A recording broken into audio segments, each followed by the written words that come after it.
নাম বলেন। মতি বিশ্বাস। ঝাড়ু ব্যবসায়িক আপনি একজন? হ্যাঁ। কতদিন থেকে এটা করেন আপনি? 13 সালের পর থেকে, 13 সালের পর থেকে আজকে 10 বছর। তো একটা ঝাড়ু বানাতে কতদিন সময় লাগে আপনার? একটা বানাইতে তো এটাতে একসাথে খিল তো কিনা হয় না, খিল কিনে তো আস্তে আস্তে করে। হ্যাঁ, আচ্ছা। একদিনে 5টা বাঁধা যায় আর কি। একদিনে 5টা? হ্যাঁ, এরকম ভালো ভালো জিনিস। সর্বোচ্চ কত টাকা বিক্রি হয় আপনার ঝাড়ু?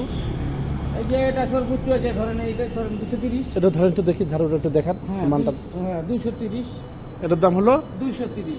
230 টাকা একটা ঝাড়ুর দাম। হ্যাঁ, আর সর্বোচ্চ কত টাকা দামের আছে ঝাড়ু? আরো আছে এটা বাঁশের, ওটা 250। 250 টাকা। বাঁশ দিয়ে যে দাঁড়িয়ে ঝাড় দেওয়া। তাহলে 250 এখন আর সর্বনিম্ন হলো 80 টাকা। এর নিচে নাই? না, আর আমি 80 টাকা। বিছনা ঝাড়ু?